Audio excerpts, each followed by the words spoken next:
Bonjour Madame Leclerc, bonjour tout le monde et bienvenue dans C'est pas sorcier la psychopéda. Je suis Samy. Samy. Voilà. Je suis Samy et je vais vous expliquer ce que sont les neurones et également nos copains, les neurones miroirs. Les neurones, tout d'abord, à quoi ça sert? Eh bien, ce sont des cellules nerveuses qu'il y a dans notre cerveau et qui vont accueillir, traiter, analyser, synthétiser, renvoyer une information. Quel type d'information? Eh bien, il y en a deux. Les informations qu'on peut envoyer grâce à nos sens.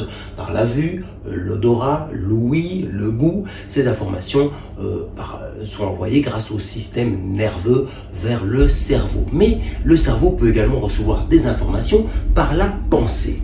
Et oui, par la pensée, j'imagine que j'ai soif, je pense au fait que j'ai soif, j'ai envie de boire un verre, cette information est envoyée au cerveau également. C'est les neurones qui reçoivent ces informations, comme je vous l'ai dit, qui les traitent, qui les analysent. Comment ça se passe? Eh bien, un neurone, ça se présente comme ceci. Il y a les dendrites, comme vous le voyez là, il y a les dendrites.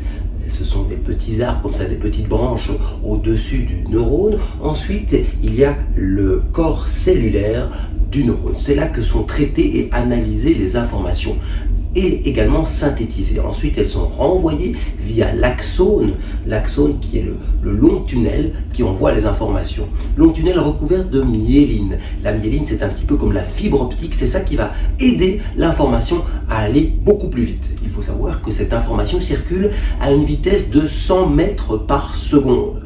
Alors imaginez dans le cerveau avec toutes les terminaisons nerveuses, ce que ça représente, c'est un vrai circuit de Formule 1. Ensuite, nous avons au bout de cet axone les synapses. Les synapses qui envoient les informations à un autre neurone et évidemment vers la zone du cerveau concernée. On pourrait représenter ça par un bureau administratif où le secrétariat envoie au département communication qui lui-même envoie à l'imprimeur qui réalise une affiche. Mais tout ça vient d'un client qui a commandé une campagne publicitaire. C'est un petit peu comme ça que circule l'information. Mais maintenant, parlons de nos vedettes, de nos stars, des neurones miroirs. Alors, les neurones miroirs, eh bien, ce ne sont pas des neurones à proprement dit. Les neurones miroirs qui ont été découverts dans les années 90 par notre ami Jacques. Mais bien sûr, Jacques, rappelez-vous, en italien, Giacomo Risolati. C'est lui qui a fait cette découverte grâce à des primates, à des singes qu'il a observés en train de manger des cacahuètes suite à l'expérience d'un scientifique qui lui-même a mangé des cacahuètes. Et on a observé que pendant que ce sage regardait le scientifique manger des cacahuètes, les neurones de son cerveau qui doivent activer son bras pour aller manger des cacahuètes, eh bien, étaient un petit peu stimulés. Et donc, c'était les mêmes neurones qui étaient en activité lorsque le sage, après, alla chercher une cacahuète et donc, par là même, reproduire l'action du scientifique. Impressionnant. Et c'est seulement en 2010 que cette découverte a été confirmée chez l'humain. Donc, c'est vraiment hier.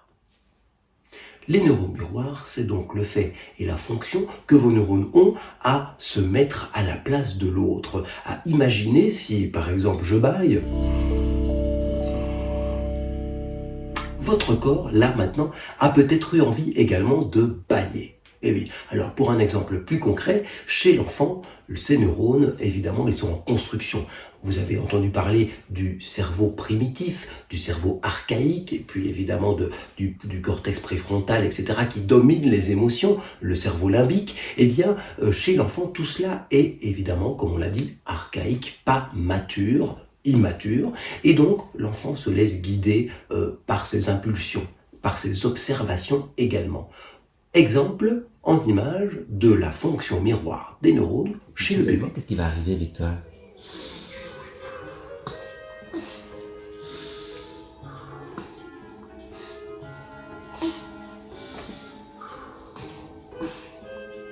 Doucement.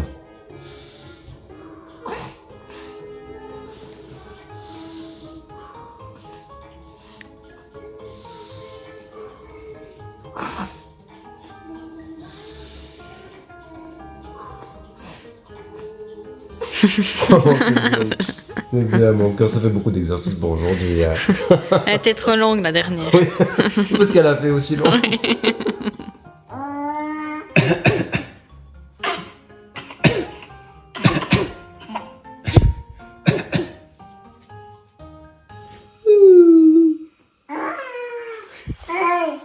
Et voilà, c'est clair, les neurones miroirs. Vous l'aurez donc compris, dans votre cerveau, voilà, vous allez avoir des informations qui s'activent. Je respire.